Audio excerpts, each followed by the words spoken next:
जय जगन्नाथ वेलकम करुछि आज गोटे नुआ भिडियो रे मु आज व्यास सरोवर बुलिबा पई आछि। बाबारे केते भिड़ देखंतु एठी।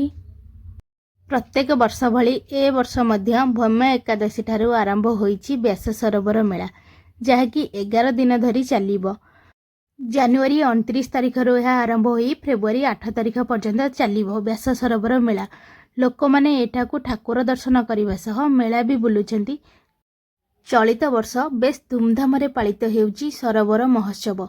मेलारे पड़िछि विभिन्न दोली सांगकु मीना बजार, ता सह खोलिछि विभिन्न प्रकार खाद्यर स्टॉल। एठारे बहुत भेराइटीर घरकरणा सामग्री मध्य मिलुछि। ता सह प्रत्येक संध्यारे नामी दामी कलाकारंक द्वारा परिवेषण हेउछि मनोरम रंगारंग कार्यक्रम।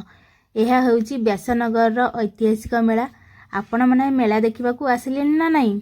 जदि मेला बुलिबाकू आसी नाहंती ताले खूब शीघ्र पळै आसंतु, काहेकि ना सरोवर महोत्सव सरिबाकू मात्र आउ 3 दिन रहिला। आमे मेला बुलाबुली करि सारी बहुत सारा खियापिया मध्य कलु, ता सहित पान टिके खाई देइथिलु। आपण मानकु जदि भिडियोटी भल लागि थाए ताले लाइक करिवे, चैनल ले नुआ थिले सब्सक्राइब करिवे। पुणी देखाबा गोटे नुआ भिडियो रे। जय जगन्नाथ।